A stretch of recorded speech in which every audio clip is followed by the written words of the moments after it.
Hello mga loves! Ang dami na ang mga gabi sa likod ng bahay. Kaya tara, samahan niyo ako na mag-harvest at magluto tayo ng laing o ginataang gabi o kung ano man ang tawag ninyo sa lugar ninyo nito.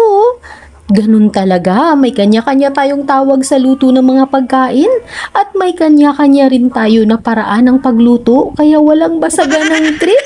Suportahan na lang natin ang bawat isa para mas masaya. Medyo matrabaho ang pagluluto ng laing, kaya pag nagluluto kami nito, ay siguradong pang malakasan na talaga para sulit ang pagod. Tapos ilalagay ko lang yan sa freezer para initin na lang pag walang gulay.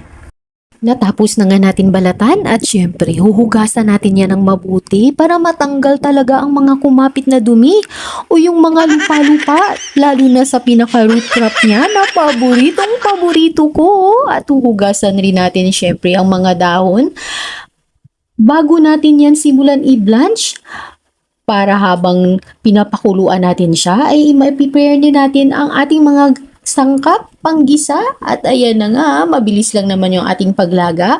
Hahanguin lang natin yan siya para matanggal yung mga natirang sabaw at saka natin sisimula na yung paggisa ng ating laing. At syempre magluluto tayo gamit lang ang ating kahoy para super tipid at hindi naman tayo nagmamadali at sabi nga nila masarap daw yung luto talaga sa kahoy mga loves. So ayan, nagisa na tayo at gumamit tayo ng butter dyan at meron tayong luya, sibuyas at syempre hindi mawawala ang ating sili para sa konting kurot ng anghang. At ayan na yung ating mga root crop.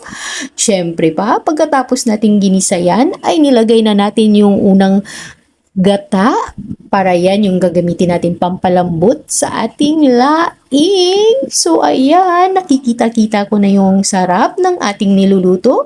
Syempre titimplahan natin yan ng konting asin, nilagyan din natin siya ng paminta. Bago natin yan siya takpan at hayaan natin siyang lumambot mga loves. So ganun lang naman siya kasimple. Simple pero medyo mahirap. Ano daw? Medyo magulo yata yung sinabi ko. So, ayan. Mabilis lang naman siyang lumambot dahil magandang klaseng gabi ito. So, nilagay ko na rin yung pangalawang gata. At syempre, patutuyuan natin yan sa gata. Yung tipong nagmamantika talaga yung ating laing mga loves. So, ayan. Nakikita nyo na po ba yan? So, ayan. Naglalagay po tayo ng pang-asim dyan. So, dahil wala po kaming batuan dito sa Aklan ngayon, hindi season, kaya gumamit po ako ng sinigang mix.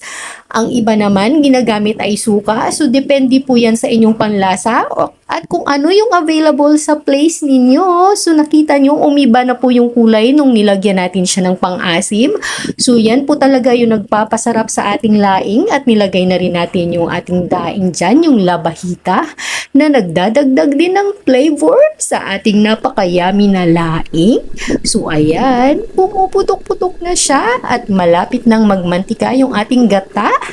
So, ayan, ready na yan. So, hahanguin lang natin yan maya-maya lang para ma-serve na natin sa ating lunch. So, ayan, ang ganda-ganda na po ng kanyang hitsura, mga loves. So, ganun lang siya kasimple. Libre lang pag meron kang itinanim. Meron ka talagang aanihin at mas masarap ang ating ihahain sa ating mesa, lalo na't sarili nating tanim. Nakakasiguro tayo na talagang walang preservative, walang kung ano-anong nilalagay na fertilizer, puro organic. So ayan, nahanguin na nga natin ang ating laing. Napaka-yummy niya mga loves. Ililipat lang natin yan siya ng lagayan. At yung iba ay isi-save natin yan, ilalagay natin sa freezer kasi napakarami naman po siya at hindi natin yan kayang kainin na isang kainan lang. So success na success ang ating laing for today. Pwede nyo itong subukan sa mga bahay nyo mga loves. Pero bago ang lahat, magtanim ka muna para mas masarap. Madali lang naman siyang itanim. Basta masipag ka lang. Mayroon ka talagang aanihin. Kaya sige lang, tanim lang ng tanim mga loves. Para pagdating ng araw, siguradong meron tayong pipitasin. Maraming salamat sa pagsama. Hanggang sa muli. At don't forget to like and share. God bless everyone. Love you.